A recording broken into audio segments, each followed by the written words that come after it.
May I come in, ma'am? Come in. Good afternoon, ma'am. Good afternoon, sir. Good afternoon. Sit. Thank you. Medha. Yes, ma'am. So are you really Medha? Ma'am, I try to be Medha. So what is the meaning of Medha? Ma'am, it means buddhi, like a Medhavi Chhatra. So that's an intellectual child. So tell me 5 things that proves that you are an intellectual or a Medhavi student. Ma'am, I'll try my best. Ma'am, one is that I graduated from HBTI Kanpur in civil engineering. Then in my second attempt, I got through civil services. I'm right now posted in Indian Railway Traffic Services. And ma'am, I think usually I do well in all spheres, be it in life or academics. So I would like to think that I've lived up to my name. Great, great. So you are already a railway officer. Yes, ma'am. Why do you want to switch? You don't like railways anymore? Ma'am, that would not be the right thing that I would say. That I absolutely love Indian Railways, but I would like to see my scope and till where I can reach. I think in railways I have a very limited scope. For example, if I want to do something for women empowerment, I have some very limited areas where I can work upon. But if I'll get into maybe an administrative or a police service, I'll be able to widen my reach and scope, ma'am. And IRS? Ma'am, there also I think I will work for the taxation reforms if possible. If I'll be given an opportunity, I would like to work in this field and know better about the taxation system that is present in our nation, ma'am. Okay. Tell me, we are moving more and more towards railway privatization. How do you see it? Ma'am, the core functions of railways are not yet privatized. What we have outsourced is basically the cleanliness aspect or the service aspect of it. Even the first train that was said to be the first private train, it was run by railway staff. It was manned by railway staff, and everything was there that belonged to the Indian Railways. The only difference was that we gave more opportunity to the customers on board by giving them more food options, giving them better services like rows that we give on the Vande Bharat Express. So these are the things that we are outsourcing, but due to the safety aspects, I think we are not yet privatizing the core aspects of railways, ma'am. Or is it time that we should move on towards, allowing the private players to work on railways and make it world class? Ma'am, I think in terms of the service sector, service and hospitality, we can definitely do it. Like the cleanliness part of it, we can outsource. But going by what the major nations around us, for example, UK tried privatizing its railways, but then that was not a successful experiment because the private party was never ready to work on the routes which were non-remunerative. Because they would always like to operate between, say, a Lucknow and New Delhi. But what about maybe in a Unnao or smaller places? So that's why, ma'am, it will be difficult for us due to our social obligations to privatize it as such. Very right. So what is the operating cost of railways? Ma'am, the operating ratio right now, it is more than 100%. Like we invest 107 rupees to earn 100 rupees. And that is mainly because the third AC and it is the only profitable sector that we have in passenger. And even the freight is the one cross-subsidizing the passenger traffic, ma'am. And freight is also, I think, becoming expensive. More and more people are moving towards road transport. How can we correct it? Ma'am, in the National Rail Plan that has been recently released, our model share is 27%, and we plan to make it around 45% by 2030, the Indian Railways part. For that, we have launched Gati Shakti scheme, multimodal cargo system. We are developing places from where connectivity is through all the 3 mediums. Via port, like via sea waterways, via railways and roadways. Ma'am, I think we lack in door-to-door delivery because when we transport bulk commodities, it is difficult to give door-to-door connectivity. So that is one of the reasons we are losing it to the roadway sector, ma'am. Any other reason? Ma'am, this is the major reason. Apart from that, the cost is less for us. We are environmentally more sustainable. Ma'am, to some extent, red tapeism. We have very strict codes, the rules that are mentioned, and any deviation from it is heavily punished in railways, ma'am. Okay. There are certain, opinions about given by people that we should not go for bullet trains because India is a poor country where we have so many things to deal with, and we are investing so heavily in bullet trains and high-speed trains and all of these. Should we invest there? Ma'am, definitely we need to invest there because I think India is transitioning towards a more developed economy. We are the third highest in terms of PPP economically.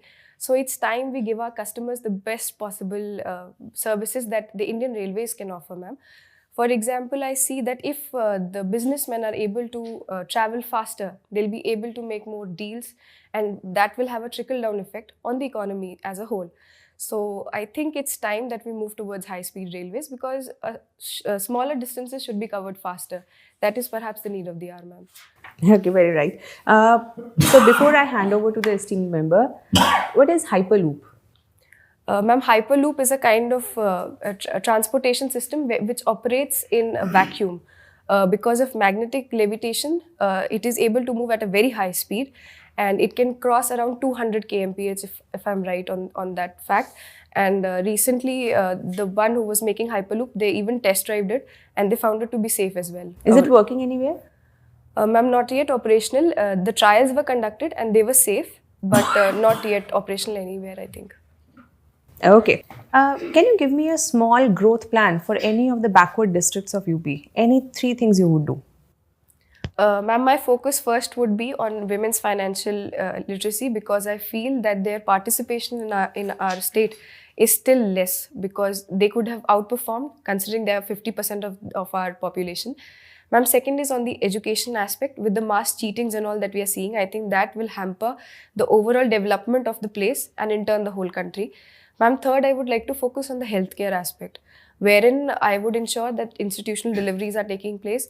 All the non-communicable diseases that are on the rise, for example, diabetes, hypertension, somehow I'm able to find out a solution for them and I motivate people to maybe go for a run by making runways and jogways, etc. Ma'am.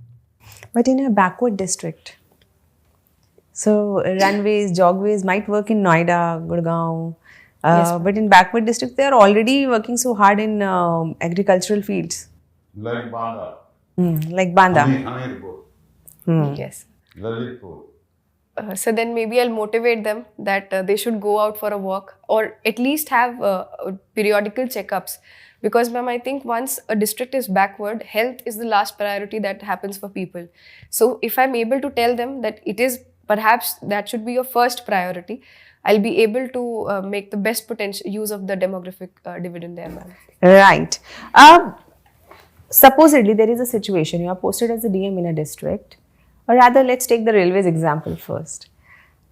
So, you are appointed as the leader of a particular route, and then you have to put women on the night duty. So, you have to allocate the night duty, and your staff already feels that ma'am considers men and women equal. And now you have to allocate that duty between men and women are very skeptical for doing that duty. They feel that it might not be safe, or it will hamper their family life. What will you do? Ma'am, first I'll set it as an example all by myself. I'll try to conduct tours at night wherein I go to places and see if requisite facilities are present at that place or not. Ma'am, we have many small stations where it is difficult to employ women at night. But I think if there is a proper restroom, if there is a proper washroom, then these women will also work really hard. Ma'am, the railway women that we have, they are very, very motivated and they would be ready to work in all conditions. If there is a deviation, because there are some people who don't want to work, it's not because of their gender, but that is how they usually are, then I'll maybe take penal actions against them as well. But considering that I'll be at the forefront, I'll be there to ensure that nothing happens to them in any manner, be it their security, be it the functions that are required for their benefit. Ma'am, I think they will have to serve there. So you'll post equally? Yes, ma'am. And what if a woman tells you that she has a young child and she might not be able to do that duty for that specific period, especially at night? Ma'am, if this constraint is temporary, that will be all right, because then as a society, I'll try to understand it better. If she's able to bring the child along, ma'am, we usually have crutches around in our railways department. So if she's all right with putting the child in the crutch, then that's good. If it's for a particular period, maybe while she's breastfeeding or some kind of constraint is there, I'll try to give it to her after she's done with that period, ma'am. Very right. Social media, you might have heard about. It is bringing a lot of influences on Generation Z. But what changes is it bringing to the generation which is older? the grandfather, grandmother age? Ma'am, I think one is it is making them more aware. It is keeping them engaged. While earlier our grandfathers and grandmothers didn't have much entertainment options, but as I see my parents right now doing, because I don't have grandparents right now, so it is a big source of entertainment for them, wherein they know most of the things before I know about them, the latest trends that are going on. Apart from that, ma'am, it helps in security aspect as well. For example, if somebody is in any form of distress, they can just do a video call or an Instagram live, and they can just showcase the person who is harassing them. So I think it is a good thing for our elderly population, ma'am. What is this machine learning? Ma'am, when machine starts to learn like a human using artificial intelligence, it is machine learning, ma'am. We give it different types of situations. We give input it different logics, like fuzzy logic is used and all. With it, we try to emulate the real life situations and then see how the machine responds. So do you think that singularity is possible? Ma'am, I'll have to read more on it. Okay. Will AI take away the jobs? Ma'am, I think it will change the nature of jobs that were present. Earlier, we used to have telephone booths which were working all around the cities, but now we don't have them because of the telecom revolution. So I think AI will just change the nature of job. We'll have to skill our population in that direction, wherein they can use AI well, wherein they can identify the dangers posed by deepfakes, by, for example, a hologram on that video or the information that is created. But ma'am, it won't take away the job, it will just change the nature of it. There is this UCC debate that always erupts once in a while. Yes, ma'am. You know, Uniform Civil Code. So if you are given the power, then will you apply it, and why? And if not, then why not? Ma'am, I will take a stand for UCC because I think it does gender justice. But then there will be certain caveats that I'll have to look about for. For example, if I take the customs which are prevalent for the majority of the community, that might lead to concerns within the minority community. So I'll ensure that we hold a discussion, we hold deliberations through which we are able to come at one solution where almost everybody agrees to the basic points of that UCC. I'll try to create awareness about the importance that UCC holds, for example, in inheritance rights, with women's rights accommodated into it. And once I think that enough deliberation has been done and people are ready for the change, I would like to implement it, ma'am. But if you have just, one day chief minister kind of situation, or one day PM type of a situation where you have to implement it now or never, there is no time of deliberation. Ma'am, then I'll abstain myself from doing it because I think such changes need to be done in a calibrated way, and any knee-jerk reaction taken by me can have an impact on the society. Because even I am a human person, I can make errors. What if I make a policy which is not right? So first I would like to deliberate and see the pros and cons. There can be unintended consequences of my decisions, ma'am. So I'll be careful. Very right. What do you do when you are angry? Ma'am, I drink a glass of water and I call my father because he's the one who can really soothe me down. And once in a while when he doesn't pick up, I go for mandala art. Okay. And so recently a lot of wars are going on in international affairs. Israel, Palestine, Russia, Ukraine. Do you think there is a possibility that India's neighborhood might also become provoked, and the kind of impunity that is going on with the wars can be very detrimental to us?